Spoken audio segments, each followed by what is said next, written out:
So, what I've been working on is trying to relate and connect Christianity with Marvel Comics. Now, you might be asking, why would you want to do that? Um, because how can superheroes be related to Jesus and the Bible and Christianity? And I think, well, Marvel specifically. I'm a nerd kind of guy, but like I've always loved Marvel more than DC, and I mean I do kind of like DC, but especially with like the new stuff that's been coming out recently. But I find myself liking Marvel more because I feel like they take a lot of more inspiration from all kind of religions and mythologies and different cultures and stuff like that. You have the Norse mythology with like Thor and Loki and Odin and all that stuff, but then you also have Marvel characters that take inspiration from Christianity. And I don't want to go over all of the Marvel characters and that stuff. I really just want to go over three specific characters that I feel like take heavy inspiration from Christianity, which is Daredevil, Nightcrawler, and Spider Man.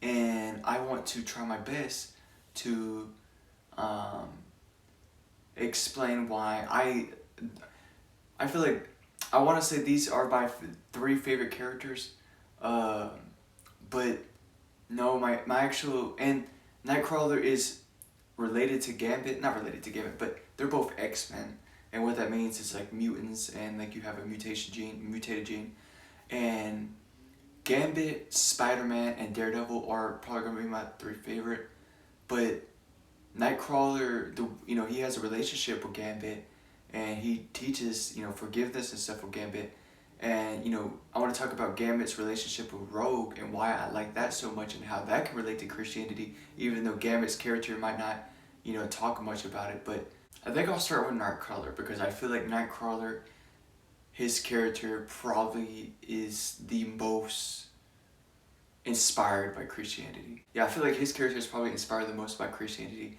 and it kind of throws people off because he's a mutant that can teleport and stuff, but he looks like almost like a demon, and he talks about forgiveness and all these things, and his appearance is just like, but appearance can be deceiving. We all know this. This is common knowledge now, but um, I remember a specific quote that Nightcrawler talks to like Wolverine about it, and he talks to other characters about it. But I remember when he was talking to Gambit about it, when Gambit was doubting his love for Rogue, and because Gambit, let me explain the relationship. Gambit and Rogue's relationship. First of all, Gambit is a kinetic magician, and he is able. He has a deck of cards and everything, but he can move the cards and stuff like that. And he's got like a purple kind of magic kind of thing going on. But he's in love with this woman called Rogue, and her power is like, anyone that she touches, she can like drain the life out of, or like she can almost kill. And so she can't touch anybody really, or she can only touch certain people who can handle her. And Gambit is not someone that she could touch, but he loves her, and I I find their relationship so fascinating and interesting because the Bible talks about how treat your body like a temple, and wait for marriage before you have sex and fornication. And so you have this relationship, this romance. I mean, first of all, I think Marvel, like the biggest couple, the biggest romance that Marvel has is probably going to be Spider Man and MJ, Peter Parker and MJ, no doubt about that. But I think the most beautiful, in my eyes, relationship out of Marvel is Gambit and Rogue, just because they're able to prove what a romance can look like without touch. And when Christianity talks about, in the Bible, when it talks about how find a wife and wait for marriage before sex, and then you have this Marvel couple that is showing what a romance looks like without touch. I find that to be a lot of resemblance, or a lot of like it's more relatable, and it can inspire a lot more people, because I understand that like Because when you look out into reality, look out, and not to be judgmental, but a lot of women, unless you find a woman that's completely faithful to Jesus, um, a lot of women can cheat, manipulate, and not all women do this, but women can cheat, manipulate, break your heart, play with your heart, and do all these things. It can look like women only care about sex more than marriage. And they don't want the long-term relationship. They don't want to do that. They just want the short-term entertainment, fun ride, here for a good time, or here for a fun time, not a long time kind of vibe. And that can disappoint a lot of people, and a lot of men especially, because as men, as we're trying to build our career and build our life and trying to build our family and trying to find a woman to do that with, and then you have women that just want to play and not take it serious.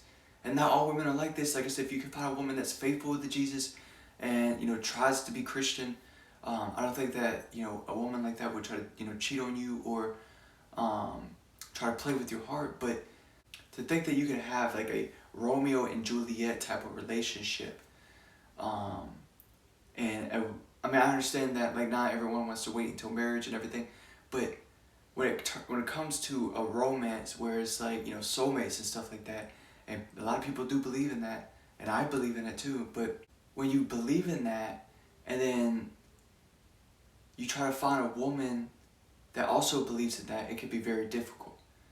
And so to see women cheat and manipulate and play with men's hearts, it is almost discouraging and disappointing, and it makes you not even want to try to pursue a relationship, because it's like, I'm just gonna get hurt and played with and not taken serious. And so why would I want to try to build a life with you, a long life with you, and try to survive with you if you're just trying to get entertainment out of me, and and then the moment you get bored, you just want to leave.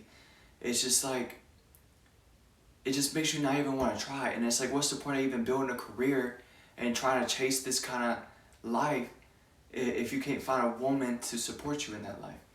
And so you can have men just killing themselves because, I understand that like a lot of people put the Romeo and Juliet love before Jesus, and they'll, they're scared to take magic mushrooms, and they're curious about the afterlife, and and when you see how women act and stuff like that, not all women, but if you don't try to get a woman that's faithful to Jesus, and you try to expect to have a Romeo and Juliet type of relationship, and you put that first before Jesus, then it can make you almost suicidal, especially if you're scared of magic mushrooms and you're curious about the afterlife, which everyone is.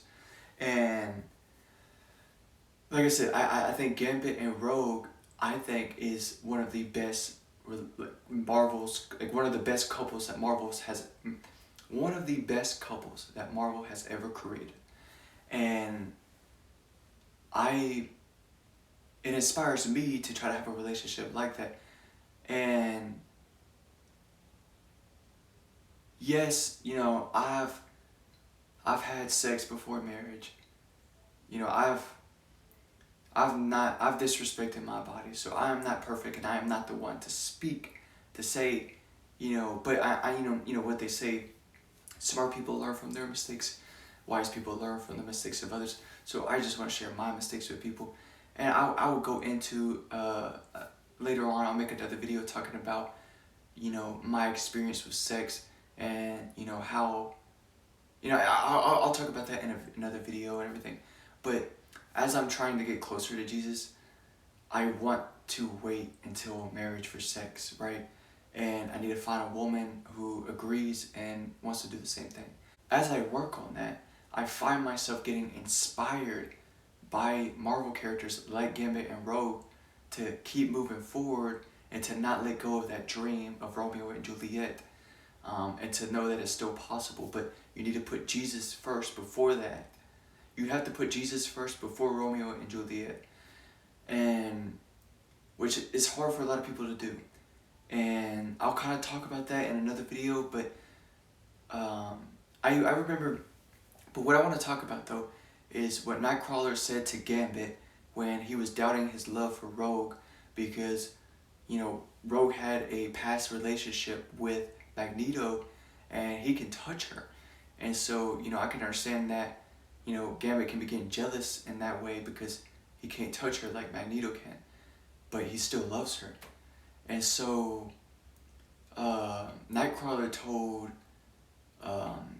Gambit, there is no love without sin. Oh, Gambit had told Gambit had told Nightcrawler that guys like him don't get no white picket pants reward. He's too busy sinning for love. And Nightcrawler said, there is no love without sin, because love is measured in what we forgive. And when I heard that quote, I was heavy into Marvel, when I was watching this, and I wasn't reading the Bible. When I heard that quote, it inspired me to read the Bible, even though I wasn't reading the Bible at the time. And it wanted me to get closer and want to understand Christianity, just because of what Nightcrawler said to Gambit, and Gambit's and Rogue's relationship, showing what romance looks like without touch, and then how the Bible talks about wait for marriage for sex, and like I said, and also mentioning the Romeo and Juliet. So like I said, when I heard that quote, it just made me believe again that this is possible. And I'm still trying to make it work in my life, but like I said, Gambit and Rogue and I know that they're a fantasy couple, but I do think it is possible in reality to have a romance without touch. And I think Gambit and Rogue would be, what is the word? The role models for what that relationship could look like. And so yeah, that's what I'll say about Nightcrawler's character. And another thing about Gambit, why I like Gambit so much, because when I was a little kid, when I was growing up and stuff, I used to buy like Dixit cards and stuff like that. And I used to collect Dixit cards, like bicycle cards and different designs and stuff like that. And I would learn how to do magic tricks. I would learn how to throw a playing card like a ninja star and stuff like that. Like, I would have wanted to be a magician when I grew up. And, I ended up reading, a book called The Magicians. And I find myself fascinated with magic and stuff like that. But, like I said, when I was a kid, at one point, we all have different dreams as a kid. At one point, when I was a kid, I had said I wanted to be a garbage man. I don't know if I was joking or not, but we all have different ideas of what we want to be when we grow up. But one of the things I wanted to be when I grew up was to be a magician, and that's why I say Gambit is one of my favorite superheroes and one of my favorite Marvel characters. And so that's what I'll say about Nightcrawler and Gambit and Rogue for now. And now I want to touch on Daredevil, because I watched Daredevil, and I've actually just a year ago I watched the new Daredevil Born Again season 1, and Daredevil Born Again season 2 is about to come out at the end of this month, and I want to watch that. But I find Daredevil to be inspired by Christianity. I had just watched this video, a clip from the original Daredevil show about Daredevil, or Matt Murdock. He was asking a pastor about what he thinks of the devil, and does he believe in the devil. And I find that clip interesting. I won't go too much of what they talked about in that clip, but in terms of Matt Murdock's character and his Daredevil character, and what he stands for, and like he first of all, just Matt Murdock, he's a lawyer that is blind, and he defends the law, and he tries to do the right thing. But as his superhero self, he fights crime, he does not kill, he does not want to kill, and he believes in justice, and he tries to bring justice to New York City. And I still need to study more on Daredevil and how he relates to Christianity, and I feel like he does a lot, but I need to rewatch the show to really understand it, and probably read more of the comics. But just his name, Daredevil, you can tell that he's inspired by Christianity. But you know, him being a lawyer, defending the law, believing in justice, doing the right thing, his actions also support, you know. But yeah, I'm trying to think of what else I could say about Matt Murdock and Daredevil, but I can't think of anything. I'll have to do another video. I'll have to do more research on Daredevil, and I'll have to make another video talking about it. But I want to connect it or talk about the next Marvel character that relates to Christianity, which is Spider-Man. And Daredevil in the new Spider-Man No Way Home movie that came out a few years ago, Daredevil, or Matt Murdock, was actually Spider-Man's lawyer and defending Spider-Man because his identity got exposed, secret identity got exposed, and you know, everyone knew who he was, and he got famous and everything, and you know, he had to defend him. And so, you know, they're both set in New York City, and but Spider-Man, how Spider-Man relates to Christianity is going to be different than Daredevil. Now, Spider-Man is also someone who does the right thing and believes in justice, but he also has this philosophy, which it was told by his Uncle Ben, who got shot. But he has this philosophy called, with great power comes great responsibility. And when I think about that quote, first of all, Spider-Man, when he first got his power, and, you know, I'm talking about the Tobey Maguire movies.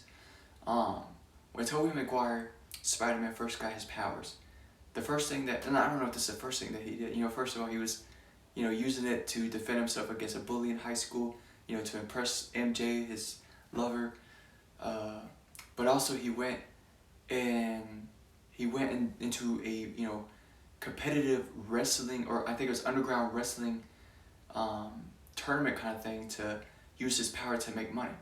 And he was going against wrestlers and using his power, or I mean the cage, you know, the cage wrestling, I forgot what the other wrestler's name was, but he was using his power to make money. And he ended up winning, and when he went to go claim his reward for the money, the guy didn't give him the full reward. It gave him just a little bit of money and not what he actually earned. And yes, he kind of cheated and used his power to get that money and to win, but the guy that was hosting the tournament that was supposed to pay him didn't know that he had powers. Or I think he did, actually, because I mean, the way he's crawling in the cage and stuff like that is obvious he's got powers, and you know, he's got the mask on and stuff like that. So I think he did know he had powers, but he still deserved to be paid fairly, but he didn't.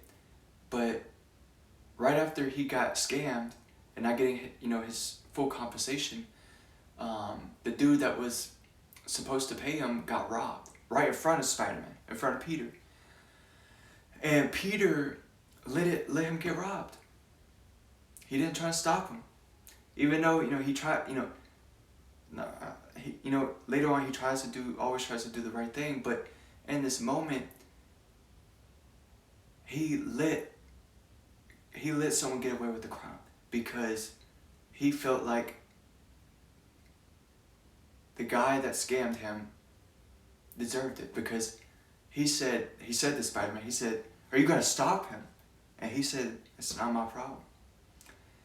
And what ended up happening is the guy that stole the money that Spider-Man could have stopped ran outside and tried to steal Peter's Uncle Ben. Peter's Uncle Ben, he tried to steal his car, and he ended up killing Ben. Or, you know, his partner ended up killing Ben. And if Peter would have stopped him from stealing the money in that moment, even though he was mad that he got scammed, and he said, "It's not my problem," if he would have stopped him, he could have saved his Uncle Ben's life by doing the right thing. And so Peter went outside to meet up with Uncle Ben, and he sees all these people surrounded, and he sees that, you know, he hears the ambulance and the police and all this stuff, and he sees Uncle Ben bleeding on the ground, and his last words to Peter was, "With great power comes great responsibility. And it hit different because he had the power to stop that from happening. And so it was a learning experience for him and a reality check that he can't use his power to make money. He can't use his power to win love. He can't use this power. He needs to use his power for good. Because he was given this power and he can do whatever he wants with it, right? But there are people out there that need help, and he could use his power to help. And so he had to learn that it is his responsibility to use his power for good.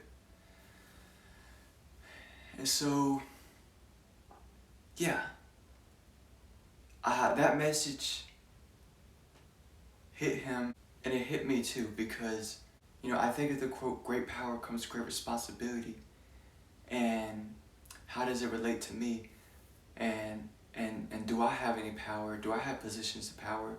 Because I don't think I talked about a video called Carry the Weight of Responsibility, and I watched it earlier today, and I got a Spider-Man poster. That same Spider-Man poster's over there, but it's a Spider-Man poster in the background, and I talked about how how we can take care of our responsibility as a human being, even if you're not in a position of power. But now when I think about that quote, with great power comes great responsibility, I think of some other quotes too that relate to it. Like, knowledge is power, and sharing is caring. And so I created my own quote by mixing all three of these lines. And that quote is, it is our responsibility to share our knowledge. Because with great power comes great responsibility, and with that comes knowledge is power, and sharing is caring. So it is our responsibility to share our knowledge with other human beings and other people. And so that is me adding my own version, Christian's version of the Spider-Man quote. But I also like to think in other ways how Spider-Man relates to Christianity and Jesus, instead of that quote and him believing in justice and doing the right thing. But also he's called the friendly neighborhood Spider-Man. And I think of the Bible quote, love thy neighbor. And now I created a new quote, and I think I'll name this video, love thy neighbor, be a friendly neighbor. And I think that's an awesome title. And so,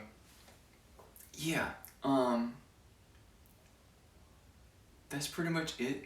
The new Spider-Man trailer came out today, by the way, and I enjoyed it a lot, and I'm very excited to go watch it. But I just wanted to see how I could relate, not just Spider-Man, but Marvel to Christianity and Jesus. And I was, but I need to do more research on Daredevil. I feel like I didn't talk much about him. But yeah, but that's pretty much it.